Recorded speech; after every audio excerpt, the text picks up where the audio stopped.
What did I say? Just tell me. Your team suggested that just because SCP-3125 is the most powerful memeplectic threat ever observed doesn't mean it's the top of the hierarchy.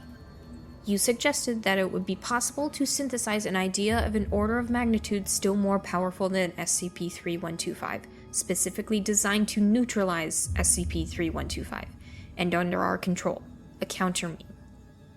That could be possible. It would be insanely dangerous. It would require tremendous resources and 10 to 20 years of real-time work completely uninterrupted. To avoid observation, we'd need to be hermetically sealed away from the exterior universe for the entire time. We'd need a lab as big as a launch arcology. Wait a second. His brain has just caught up. He realizes the context in which he's saying these things, and he's been working at the Foundation for a long time. It's done. The lab, it's been built. It was built decades ago, in secret, and we put our best researchers inside of it, and now that work is done. That's what we've been meeting for now. We're ready to go. We're figuring out how to deploy the counter-meme. That's brilliant. If I'm right, that's brilliant. Am I right? Bart, when you joined the Foundation, you were taught that a day would come when you would have to, with very little preparation, sacrifice much or all of your existence to protect what most needs protecting. You've worked here for 30 years. In all of that time, you knew that that sacrifice would be in your future someday. We were all taught the same thing. It feels to Hughes as if a shadow falls over him. He looks at Michael Lee, his director, who hasn't spoken yet. You're right that the lab is built. Construction was completed in the last 48 hours. The construction crew have been amnesticized and dismissed. But the work hasn't begun yet. That's what today's about. That's where my people are. That's where your people are. They're in the bunker, waiting. We have your cover story prepped. We're faking your death. It's time. You're going under now. Now? No, I doubt that. Your team volunteered. I took care of them myself. They're good people. Like hell did I volunteer for this. Bart! Any prior version of me who agreed to this was a goddamn moron, and I disavow his opinions. This is a prison sentence. I don't want to spend 20 years not able to see the sun. I don't want to be buried alive in work. I have... He trails off and stares through the table, eyes defocused. He was about to say, I have family, but he doesn't. There's still his sister. She's Foundation, like him, but he can't talk to her, and she can't talk to him. They've tried. This has a low probability of success. The timeframes are bad. It's 2008. SCP-3125 will be here by the end of the 2010s. It has an excellent probability of success. Define excellent. Better than 50%. If it's you. Graves produces a thick report which presumably backs him up. Hughes peers at the document. He can see his own name on the cover. God damn it. 50% is good. If he were anybody else in the room, he'd seize the chance with both hands. You convinced us that this had to be done, and that you had to be at the center. You were prepared to make that sacrifice. He opens the document to a page in the back. The eyeball of his germ roves the page rapidly and finds the passage he wants. Allow me to quote your own words to you. SCP-3125 represents an omniversal scale threat. It threatens neighboring realities to ours. It threatens microverses within our macroverse. It threatens universes which embed ours. Go ahead and think of it as a prison sentence, if it helps. Rescind your consent if you'd like, but the next place you're going after this is the bunker. Hughes glances around the room's walls again. He makes it too obvious what he's thinking. The door's locked, Dr. Hughes. You're not exiting until we're through here. What's the cover story? How are you planning to do it? A helium gas leak in S167-B03-312. The leak will be real. There's a forged body in there already, impossible to distinguish from a real one. We've tampered with your public schedule for the day. It puts you in that room, not this one. As He's stalling. He doesn't need to know any of this. Name somebody else. Being serious, who in the world other than you stands a credible chance of solving this problem? Who could we send instead? Is there anybody else, even if they didn't want to, who has the skills we need, who isn't already in the vault? The world shifts position a little. Lee's standing now. Wheeler looks around alertly, gripping the arm of her chair. She has a fountain pen in her fist, uncapped. It's like she just remembered something. 05 glances at Wheeler, puzzled at her reaction to, apparently, nothing. Hughes doesn't notice anything. It's just me. It's just you. That's good enough for me. Hold on a second. Lee pulls a gun out of nowhere. Hughes's germ's enormous pupils shrink to violet pinpricks. This is no part of any plan. Everybody in the room knows it. That's a real gun. It's impossible that he could have it. Wheeler starts to rise out of her chair. Her own sidearm is locked in a box outside. Lee aims at Bart Hughes' chest and fires twice. The first round pierces him in the lung. The second round, fired as Hughes collapses, nicks his laptop screen, which is bulletproof, and ricochets up into the meeting room wall.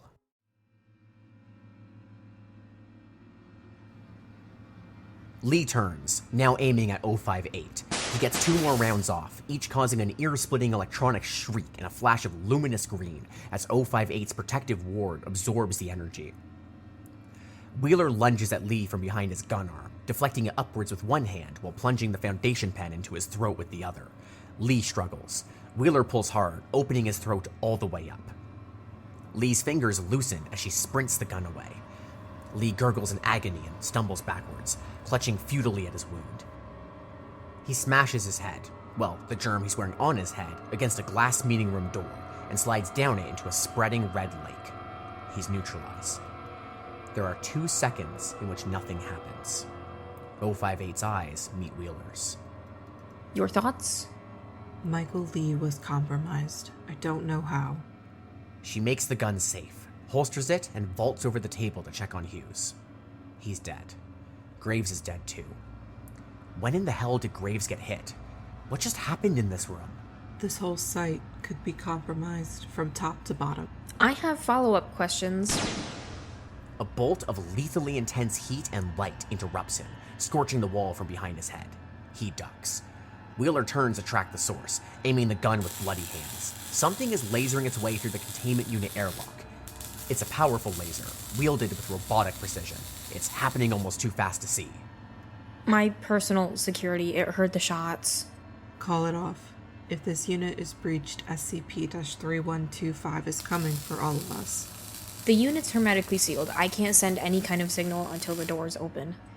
That's a problem. The airlock splits and is torn away in segments. An enormous gloss-black armored mechanoid looms in the gap, crouched to peer into the room. It looks exactly as if 058's limousine got up and started walking. It's still impossible to guess whether there could be a human pilot inside of it. Behind it, in the distance, Bachner is immobilized, sealed to one of the staging area chairs with a sizable glob of transparent orange glue. For Wheeler, it feels as if a black wave rolls over her, pouring into the containment unit from outside. She drops the gun and raises her hands. Being found holding the smoking gun isn't likely to be a good look, and she doesn't know for sure what heuristics, human or electronic or otherwise, control the mechanoid. It could be prone to making bad decisions. Stand down. The bodyguard stops moving, but its single laser doesn't, flickering as fast as the eye can follow between 4 motionless targets: Wheeler, Hughes, Graves, and Lee. It's waiting for movement. Lee, not completely dead, twitches. The laser pulses once in retaliation, atomizing his head and germ. The laser settles down to a shorter pattern, looping between the 3 remaining targets. Wheeler doesn't move a millimeter. I said stand down. This time, it seems to hear him. The laser clicks off and settles into a neutral position. Wheeler relaxes. Lee was compromised. We need to get you out of here. Then we need to sterilize the site. She hurries to the back of the room, where a medical kit is mounted on the wall. Compromised when? By whom? I was given to understand that SCP-3125 rendered its victims wholly bodily subordinate to it, biologically incapable of doing anything but propagate its core concepts. But Lee was still high-functioning. We've miscalculated something. She throws most of the kit aside, keeping only a strangely shaped capsule with a thin nozzle and pink fluid inside. And the gun? We were all searched on entry. I don't know. Wheeler can think of several ways to get the gun into the room undetected. It could have been planted in the rest room by Lee on a prior visit.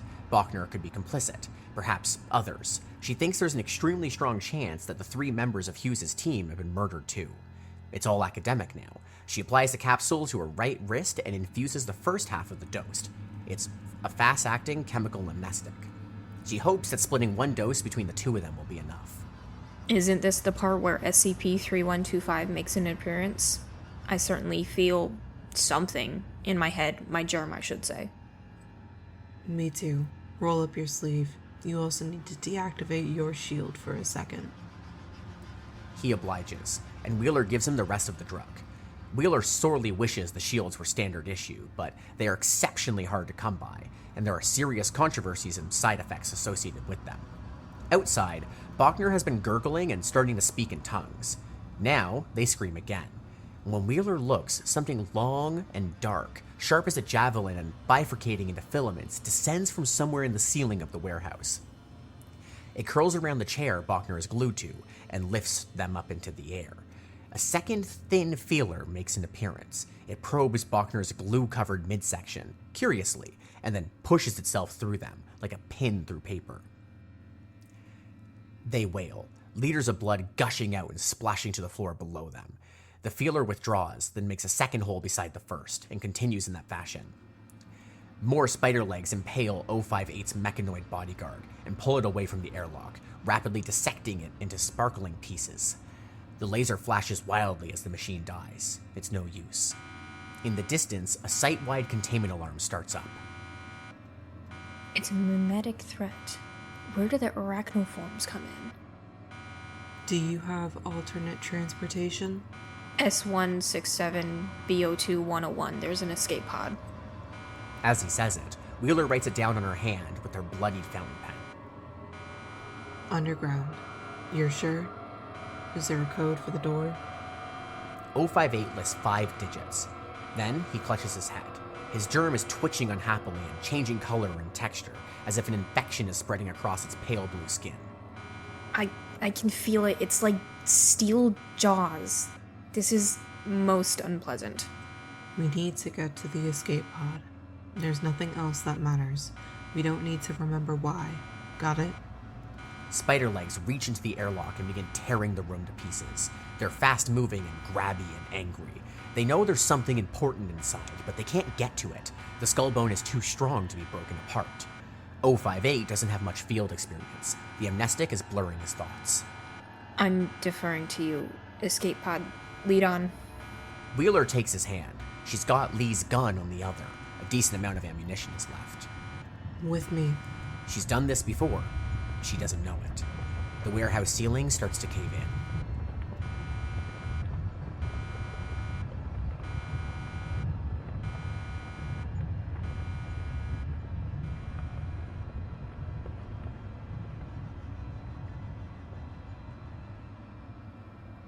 But what is it?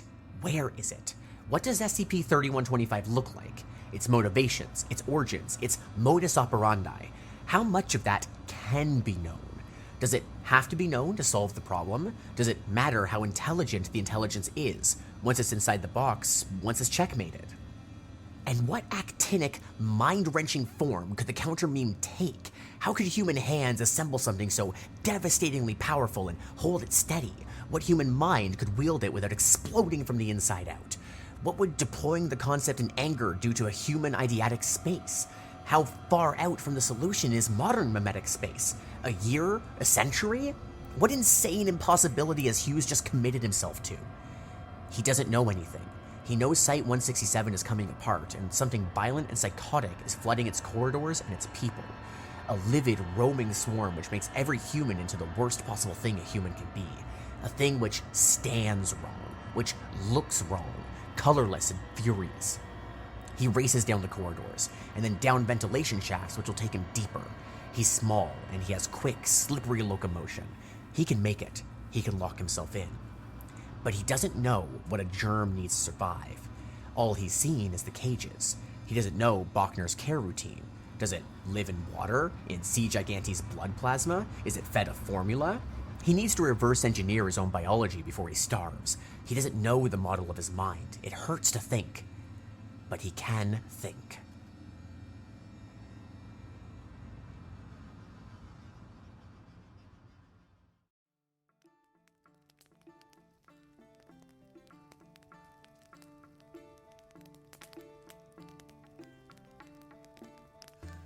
Told you. The bitch is dead. Okay, he isn't confirmed to be dead. He just got shot. And Marion said he's dead. Did you hear the last 2 paragraphs? That didn't sound very dead to me. Okay, yeah, buddy, that's pretty dead. How much more do you want? Okay, how about for at least once since we first started this club, a conclusion that isn't even more cryptic than the opening? Oh, good luck with that. You're the one who spent 2 weeks in a panic cycle over Nessie. That was one time. Yeah, one time too many. Anyways, where's Gene? He was bringing me a cider. Last I saw, he was with Catalina at the drink table. Oh no. What did you say? I said, you're the apple of my eye, man. I'm getting the root in the cider. What else do you say? Not that! Ani, can you? I got it. Oi! Should we move on to the next story while she... I think so.